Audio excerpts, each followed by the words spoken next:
नमस्ते बच्चों। आज का हमारा टॉपिक है अपरिमेय संख्या, जिसे हम इंग्लिश में क्या कहते हैं, इरेशनल नंबर। क्या होती है इरेशनल नंबर?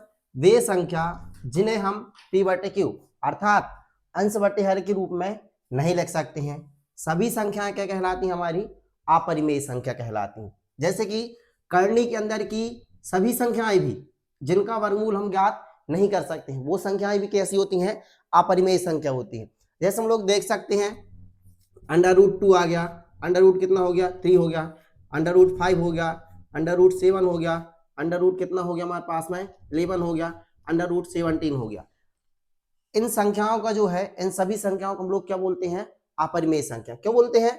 क्योंकि इनकी वैल्यू जो है यह फिक्स नहीं होती है। जैसे हम लोग √3 को करनी से बाहर करते हैं, तो √3 जब हमारे पास आता है तो अप्रोक्स में आता है, कितना आता है? 1.732 आता है। वहीं हम किसकी बात करें, मान लीजिए हम लोग ले लेते हैं किसको? √24 को, तो इसकी वैल्यू कितनी आती? 4.8989। यह किस में जाते हैं? अप्रोक्स में जाते हैं। क्यों? क्योंकि इनकी वैल्यू जो होती है यह फिक्स नहीं होती है। वही मान लीजिए जिनका हमको वर्गमूल पता है, जैसा मान लीजिए किसको ले लूं मैं? 4 को ले लूं, तो 4 का हमको वर्गमूल पता होता है। जब यह वर्गमूल से निकलता है तो बाहर कितना आता है? 2। 2 के बटे में कुछ भी नहीं, हम कितना मान सकते हैं? 1 मान सकते हैं। तो 2 बटे 1 क्या हो जाएगा? परिमेय संख्या हो जाएगी। ठीक उसी प्रकार से मान लीजिए हमारे पास में कितना है? 16 को भी हम अंडर रूट से बाहर करेंगे तो कितना आएगा? 4 आएगा। 4 के बटे में कुछ भी नहीं आएगा, कितना आएगा? 1 आएगा। तो 4 बटे 1 मतलब 4 बटे 1 क्या हो जाएगी? हमारी परिमेय संख्या। ठीक उसी प्रकार से मान लीजिए मैं कितना ले लूं, यहाँ पर 25 ले लूं। 25 को भी हम जब स्क्वायर रूट से बाहर करेंगे तो कितना जाएगा? हमारे पास में 5 हो जाएगा। 5 बटे में कुछ भी नहीं, मतलब कितना जाएगा? 5 बटे 1 हो जाएगा। इस प्रकार से जिनका वर्गमूल पता नहीं होता है, ठीक ना, वो सभी संख्या यदि करनी के अंदर है तो वो सभी कैसी होती हैं? अपरिमेय संख्या। और जिनका वर्ग पता है, मान लीजिए वहीं पर हमारे पास रूट में कितना आ गया? 841 आ गया। अब हमको इसका स्क्वायर रूट पता है, इसका स्क्वायर रूट कितना होता है? 29 होता है। 29 आ जाएगा बाहर और बटे में कितना जाएगा? 1।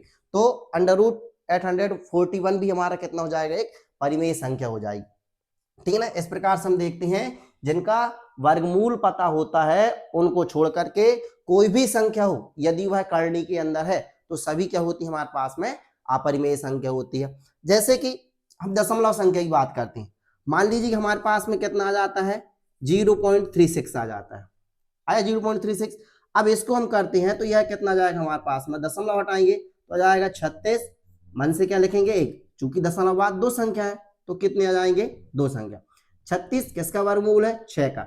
100 किसका वर्गमूल है? 10 का। इस प्रकार से 0.36 की वैल्यू कितनी आएगी? 6/10। और 6/10 जो है फिक्स वैल्यू आती है इसकी नकल करके। तो करनी के अंदर 0.36 या 6/10 आ रहा है, तो यह कौन सी संख्या है? परिमेय संख्या। लेकिन वहीं मैं यदि बात करूं अंडर रूट में कितना आ गया? 3.6 आ गया। अब हम 3.6 की बात करते हैं, जब इसको हम हटाएंगे तो यह कितना आएगा? 36 के बटे में कितना जाएगा? 10। अब 36 का वर्गमूल तो हमको पता है कितना होता है? 6। यह बाहर निकल जाएगा। लेकिन 10 का कोई वर्गमूल नहीं होता है तो यह हमारे पास में कितना जाएगा जी? 10 जाएगा। और जब यह करनी लगी हुई है, वह अंश में रहे या हर में रहे, वह सभी संख्या हमारे पास में क्या कहलाएंगी? अपरिमेय संख्या कहलाएंगी। वहीं और एग्जाम्पल के रूप में यदि लेके चलूं मैं, तो कितना आ गया? मान लीजिए हमारे पास 0.25 आ गया। 0.25 कितना जाएगा? हम दशमलव हटाएंगे सबसे पहले, कितना जाएगा यार? 5 के बटे में 10 आ जाएगा। तो 5/10 से क्या हो जाएगी? हमारी परिमेय संख्या। लेकिन वहीं पर यदि मान लीजिए मैं कितना ले लूं? 2.5 ले लूं, या फिर और मान लीजिए मैंने कितना ले लिया? 2.57 ले लिया, तो इसको हम देखेंगे तो अंडर रूट में कितना आएगा? 257 अपॉन में कितना जाएगा? दशमलव बाद चूंकि हमारे पास कितनी संख्या है? 2 संख्या। तो 257 जो हमारे पास कितना रहेगा? करनी में ही रहेगा। और 100 का वर्गमूल हमको पता है, ठीक है ना, कितना जाएगा? 10। इस प्रकार करनी 257/10 ये भी हमारी कौन सी संख्या होगी? अपरिमेय संख्या। जैसा कि हमने आपको पहले ही बताया था कि हमारे पास में जो होती है, कौन होती है? पाई। पाई के बारे में किसने बताया था? हमारे गणितज्ञ आर्यभट्ट जी ने बताया। हम जानते हैं पाई जो है, पाई भी क्या है? अपरिमेय संख्या। पाई क्या होती है? अपरिमेय संख्या। पाई की वैल्यू हमने देखे हैं, पाई की वैल्यू कितनी होती है? 22/7 होती है। कितनी होती है? 22/7 होती है। यह भी अप्रोक्स में होती है, एग्जैक्ट वैल्यू नहीं है 22/7। वहीं यदि 22/7 के हम और वैल्यू देखें तो कितना आता है, 3.14 आता है। वहीं पाई एक क्या है, अपरिमेय संख्या, ठीक। जबकि 22/7 किसकी वैल्यू है, पाई की। यह कौन सी संख्या है, परिमेय संख्या।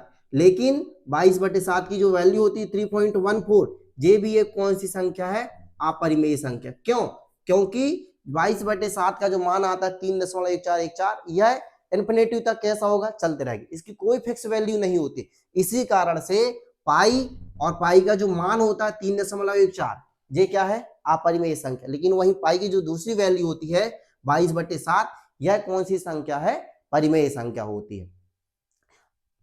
वीडियो अच्छा लगा हो तो लाइक करें एवं चैनल को सब्सक्राइब करें। Thank you. इस प्रकार हमारे वीडियो को देखते रहें।